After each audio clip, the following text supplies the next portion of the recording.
Hi everyone, it's Evelyn, and in this week's video we're going to talk dahlias. Now, for the winter, I store all of my dahlia tubers inside paper bags that are filled with wood chips from our planer. The planer produces I'm going to show you here, really light and fluffy chips. You can see it in my hand there. Hard to do this here, I've got my computer in the way. But they're really light and fluffy. They don't bind together like sawdust would. It's just really nice. It's a really nice medium to store them in. And our wood flakes tend to be fir because that's what we use in the shop. And I store the paper bags of dahlias on a shelving unit in my seed room because in the winter I don't have anything growing in it. So instead of having the seed room at a controlled temperature for seeds to grow, I have it at a relatively controlled temperature for the dahlias to be stored at, which is not too cold, not too warm. Unfortunately, because my seed room is below grade, it actually gets a little bit warmer than I want it to because the soil outside stops all the cold air from outside coming through the walls. So the temperature within the seed room stays in the winter, usually about 13, 14 degrees. And you generally don't want your dahlia tubers to go above 10 degrees. You don't want them to go freezing either. Ideally, they should be at 5. So I'm clearly too warm. However, I have done it in the past and I know it works, but I'm always a little bit nervous when I open up the bags to see if they've dried out too much. I do get dryage because of the warmer temperatures, so I do expect losses from that. But that's okay. I expect it. I know it's going to happen. And that's life. So the paper bags, I know what's in each paper bag because I label them on the outside. And in this particular bag, you can see I've got 3 labels on it: Cornell Bronze, Purple Flame, and French Louis Mayer. So inside this bag, if you open it up, you'll see that I've got the fir flakes in there, and all the dahlia tubers are contained within the fir flakes. And if I move away some of the fir flakes, you'll see that I've separated the 3 types of dahlias because inside at the top, well, I have one type of dahlia in the bottom of the bag that's loose, and then more fir flakes. And then what I have is 2 paper lunch bags with more fir flakes in there containing the 2 different varieties that I have on top of the 3rd variety. So that's how I keep them separate. And I label them on the outside of the bag with green painter's tape. That way I don't have to label each tuber. So once I've taken out the 2 paper bags, I can then go into the loose variety that's at the bottom of the bag and start taking them out of the bag. And as you can see, it doesn't look too dried out. Thank goodness. But yes, in some of the other bags, there were some that were. Now, as I take each variety out, what I do is I take some of the bottom parts of the milk jugs that I've cut, and I use them to put small quantities of tubers in with their label until I've gone through the whole bag. And at which point I will then put them into a growing container with just about an inch of soil at the bottom. And I try to keep them in bottom trays, individual per type. So I have some smaller bottom trays, some standard seed flat size trays, and then I have some big plastic low tote trays that I use as well. So as you can hear, I have Purple Flame and I have 4 sets of tubers that are going to start growing, and I just leave the flagging tape label on the tray, so I don't spend the time labeling each one because I've got a lot of dahlias to go through, and that would just slow the process down quite a bit. You can also see that they're not all completely divided, which is why I don't bury them. For instance, the one that's at the bottom of this picture can potentially be able to be divided into 2. I only saw one eye when I was dividing them in the fall, which is why there's 2 tubers on there. But if it sends out 2 shoots, I will divide it at that time and then get another container to put it in. Now, as I mentioned in a previous video, because I start growing them this way, I want containers that are white on the inside for light reflection. Most plant pots are black on the inside or dark, and they absorb the light. So the poor tubers, if they start sending out a little shoot, they're not getting much light. It's getting absorbed into the pot. So I need to have a lot of pots with a white interior. And what I do is I use milk or juice containers in a 2-liter, which is basically the square ones that you see in that picture. It's the 2-liter cut to this height. And then, oh, where's my hole punch? I should have had that out while I was doing this. This is actually a woodworker's punch, but from our shop, and it's a wide one, and we tend to use the thinner one in the woodworking shop. So I use this one in my seed room to punch holes in the bottom, although I do it from inside this way. Now I also use, for little tubers, I use the, what is this, a 1 liter container, same thing, it's cut to about this height, and then I punch holes in the bottom. And then because I didn't have enough of those over the course of a year, I also save all of my yogurt containers, cut them off to about this height, and then I stack them about 4, 5, 6 deep, put them upside down, and take one of our drills, because this isn't going to punch through it. Take a drill and then drill 4 or 5 holes in the bottom of that. As you can see, I've got one in the bottom of this picture that has, you can actually see the holes in the bottom of it. So that's how I get all of my containers for my Dahlia tubers, and 1 year is saving those, and I'm scrambling for them. I just never have enough. It's just, I mean, I need these new ones because I don't have enough. I have some tubers that are doubled up in containers until I have an extra one to undouble them up in. So this purple flame, clearly I only had 4 containers for it, so it was in a small flat. This one, I can't actually see what the name of it is, but you can see it's in a big plastic tub, and it's got quite a few more. You can see some of the smaller 1 liter milk containers in there, as well as some of the bigger 2 liter ones. And I even have, because one of the tubers is really big, I have, instead of cutting this one this way, I have some cut where I just, actually this way, cut off the top and use this whole 3 sides, as one side is the bottom and 2 sides, etc., to make a big holder for it so that it'll hold a bigger tuber. So I do some of those as well, although I don't need that many of them. Now, once they're all like that, they get lightly misted every day until they start sprouting. When they start sprouting, so the flat, as I showed you before, it has the label with the name on in it. But as they start sprouting, at that time, I will take it, put a piece of painter's tape across the top of the pot with its name on it. And that way I don't double count it, because it then will move to the back of the flat, and slowly the flat will fill up. And what I do is I have a printout of all the dahlias. It's 2 pages long for me, of all the different types of dahlias that I grow. And as they sprout, I will make a mark beside their name in red in this particular case. These are my dinner plate dahlias. I will also make a mark down here to say that I had another dinner plate sprouting. So not only am I keeping track of how many per type of dinner plate dahlia, but I'm keeping a track of the total number of sprouting ones. So as of yesterday, I had 83 dinner plates sprouting. Now, just one sec, a little bit of water and a bit of a cough. Excuse me. On the second page, I have just a few decorative dahlias that I grow and ball dahlias that I grow. And I do the same thing. I mark them in red for the particular type that started to sprout. And then I keep track of how many decorative dahlias I've got sprouting. As of yesterday, I have 1027. Same thing with the ball dahlias. As of yesterday, I had 5 ball dahlias sprouting. And then at the bottom here in the blank section, I keep track of a total of all the dahlias per week. So for example, the very first week I had done them, I ended up with 4 sprouting pretty quickly.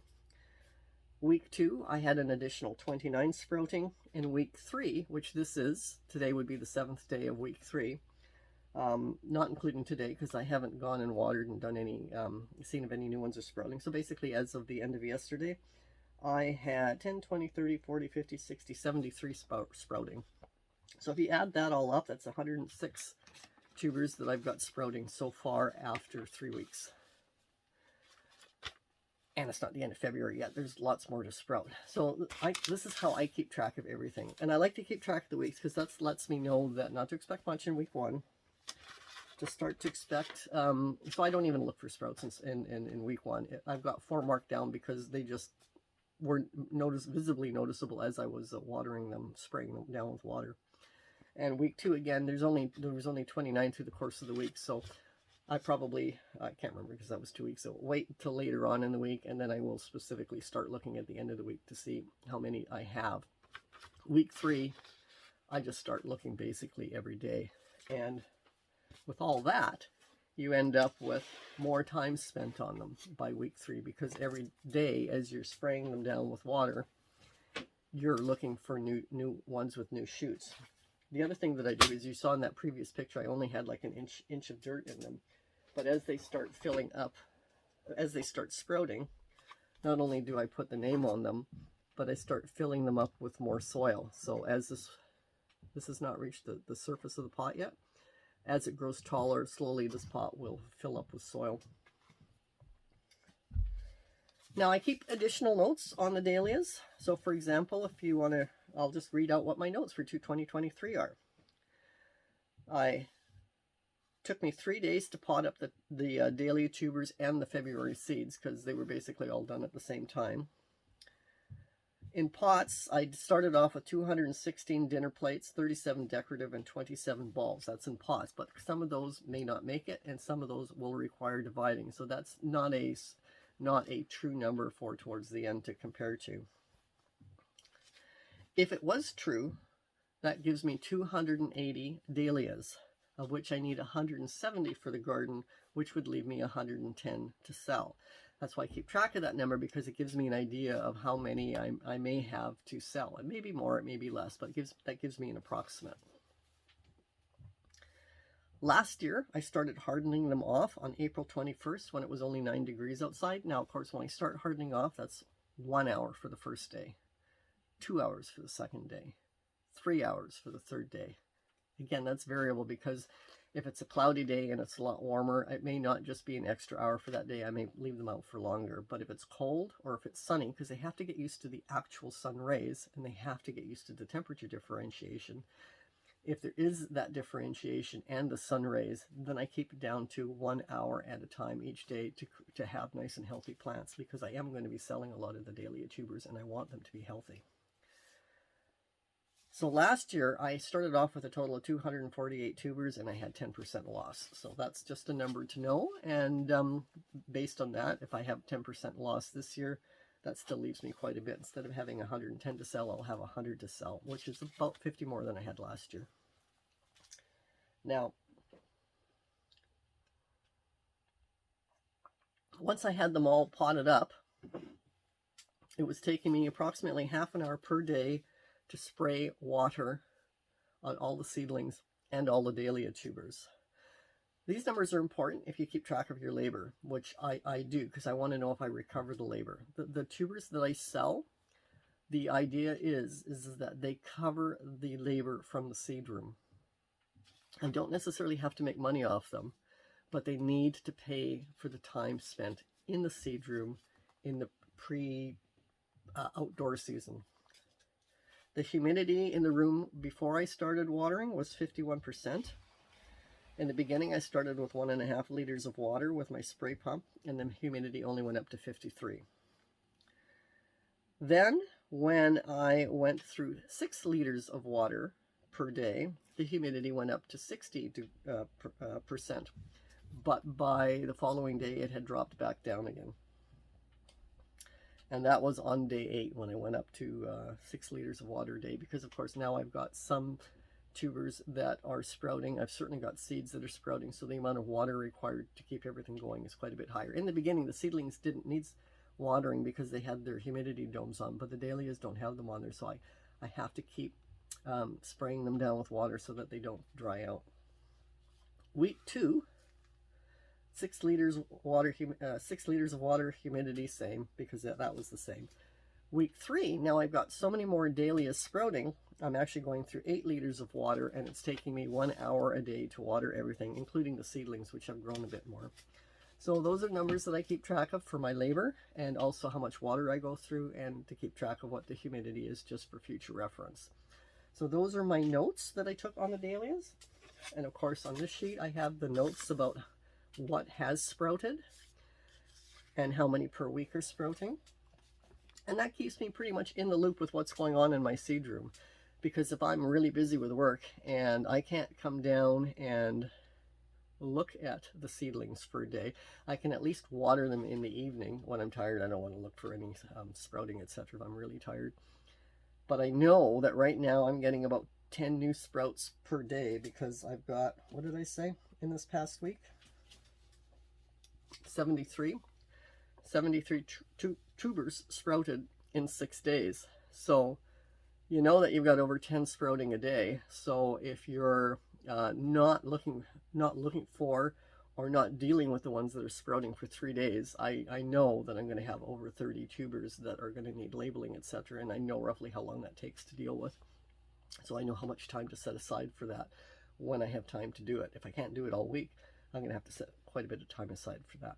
So those are just important details from a labor point of view so that you can plan your days accordingly and plan what you need to reap back monetarily as well. Because if you're putting all this time into it, a lot of people just consider the time that they put making bouquets. Well, there's time spent in the seed room that needs to be accounted for as well. So if you want to be a business that shows any kind of profit, you need to keep track of all of your labor and all of your costs.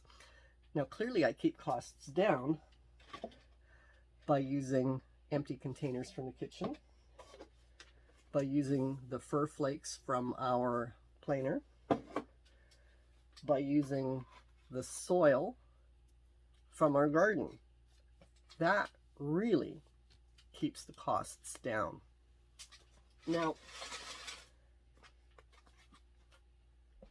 the other way to keep costs down is to grow dahlias that are good producers, not just in flowers, but also in my case in tubers, so that I have some to sell. Now, my absolutely best #1 dahlia for that is AC Loomis. AC Loomis gives me lots of flowers to do with bouquets.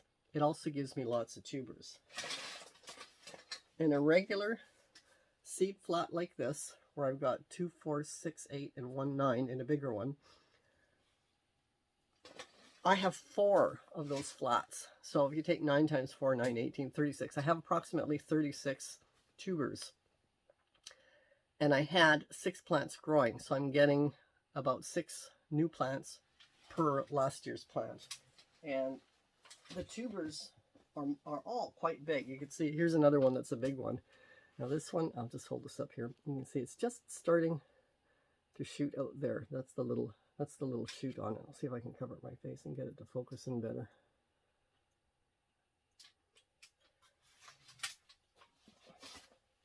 They're also one of the earlier ones to start growing. So here's one with a bigger shoot on it.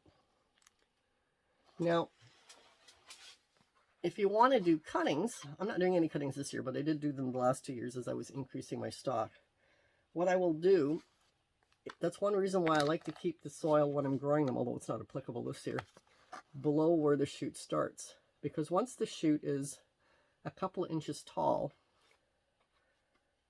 all you have to do, and I'm not going to show you because it's just so simple, you just take a knife and you slice it off as close to the tuber as you can. Now, there are a number of flower farmers that will tell you to take a piece of the tuber with it.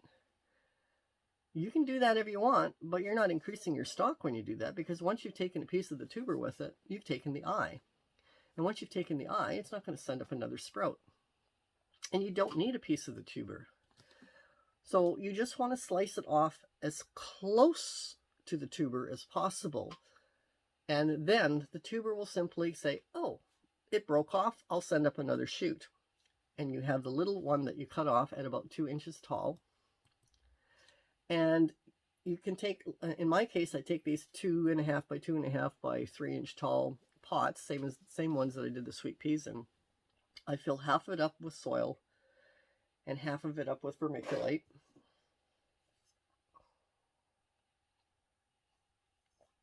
I don't use rooting hormone because I just like to have things grow naturally. Although vermiculite's not natural in my garden, so that's a bit of a misnomer in that regard. But I just take that little 2-inch cutting, I make sure there's no leaf on the bottom part of it, and I just push it. I've pre-watered it so that the vermiculite is nice and wet. I use the vermiculite on the top half because it's more sterile than the soil, and then until the little seedling gets adjusted to being removed from its little happy home on the mother tuber, I just push it into the vermiculite and I water it along with the rest of my tubers. And after about 2 weeks, what I have is, as you can see in the top picture, little tiny roots starting to grow. 1 week later, you can see the roots are a lot bigger. Now, those roots look kind of funny because they've got vermiculite stuck all over them. But this is, the bottom picture is basically what rooting will look like 3 weeks after I've initially pushed it into the vermiculite that's in the top half of the pot. By the 4th week, it's growing tubers. Little tiny tubers, but it is starting to grow tubers. Excuse me. And I mean, it's ready to plant outside. It's not ready to plant outside yet because this is, I mean, if I started this cutting, let's say March 1st, April 1st, it's not ready to go outside because it's too cold outside where I live. But that's such a simple way to do cuttings. And it doesn't really need a visual because you're literally just taking a knife and slicing that little 2-inch shoot off as close to the tuber as possible. And again, if you want to increase your stalk, you do not take a piece of the tuber with it because you will not get a second shoot coming from where the eye has now been removed. But you will if you just cut it close to the tuber. So now instead of having 1 shoot coming off of the tuber, you have 1 shoot coming off the tuber plus the little tiny cutting that you did. Now, excuse me, cough, cough, cough.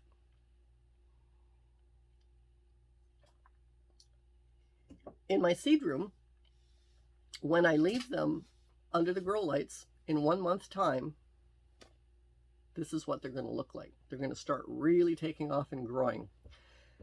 It's still too early to take them outside and start hardening them off. So how do I deal with all this growth? Well, this is when I start doing the pinching. The ones that are tall enough, I pinch back. So they've had their pinching done before they ever go into the garden.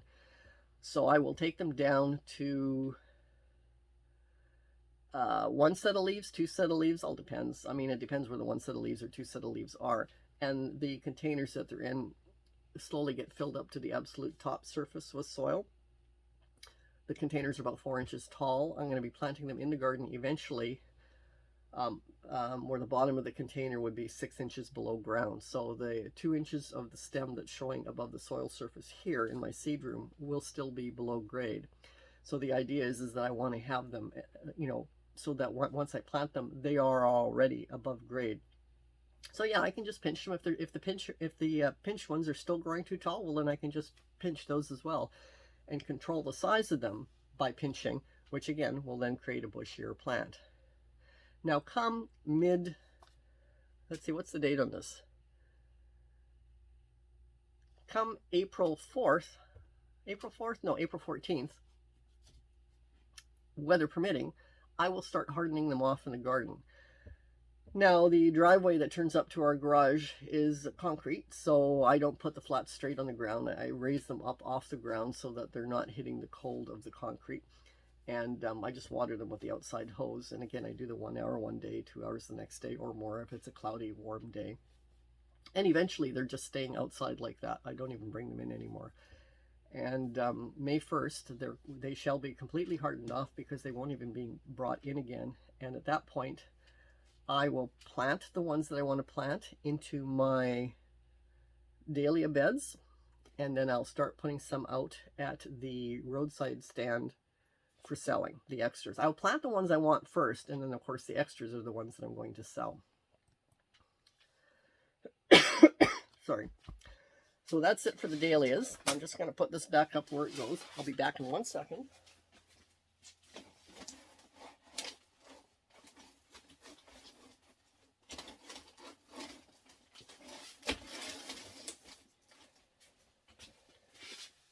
I'll give you a tour of the seed room in another minute, but I wanted to go over what I've done in the past week. I had mentioned that I was going to start hardening off my sweet peas and my ranunculus, and I did manage to get them outside one day for 1 hour. We've gone a bit colder this week, so that was difficult to do.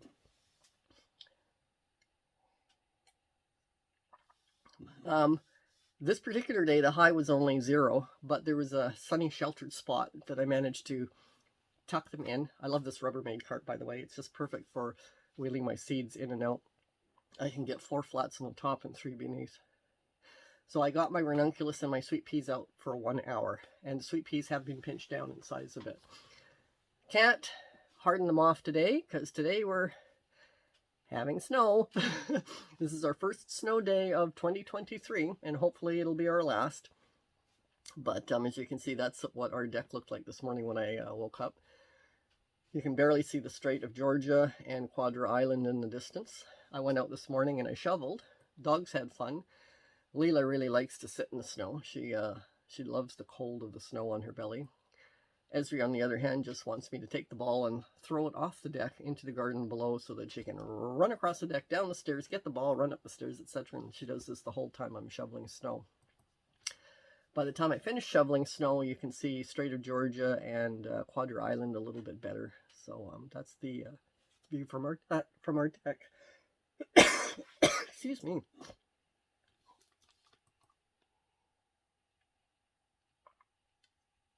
Now, what I'll do is I'll give you a little bit of a tour of the seeds now that I've gone over how everything works. Now, you can see how many Dahlia tubers I have up here, quite a few. They are not very big yet, and you can see there's just a few shoots in that one. This one has nothing growing with shoots. I've got some weeds growing in there. So I have 1, 2, 3, 4, 5, 10 regular sized flats on this top shelf. And then I have a shelf here that has non-regular sized flats. This is where I have the big plastic tubs, 2 in the back, and then a little smaller container here. On the shelf below, I have a whole pile of different size containers. On this other side, again, we have a couple of big plastic tubs and a few smaller containers in the front. And same thing on this shelf. So as you can see, I have a lot of Dahlia tubers on the go. Now on this side, I have my sweet peas that I was hoping to get planted this week, but they've only had that 1 hour of hardening off so far. You can see the ranunculus are getting quite a bit bigger, and they've had 1 hour of hardening off as well. I've got a few more dahlias tucked in here. More ranunculus. Where am I here on the camera? More dahlias and more ranunculus over here. Here are my snapdragons getting a lot bigger. Here are my lettuce getting a lot bigger. And as you can see, I've got... Where am I here? Can't do this. It's too hard for me to see what I'm doing there. But anyway, more of them are reddening up on the leaf lettuce, which are over here. I've got my Nigellas looking taller. My stock is looking taller. My bachelor buttons, probably want to start getting those hardened off pretty soon too. And on this top shelf up here, more Dahlia tubers. So that's what my seed room looks like for now. And I'm getting close to a half an hour, so I'm going to call it quits on this video, and I'll give you an update next week. And haven't figured out what next week's video is going to be. It was going to be a garden tour, but we'll see, because if everything's covered in snow, there's no point in doing a garden tour. I'm hoping there will be no snow next week and I can do a garden tour. Until then, bye!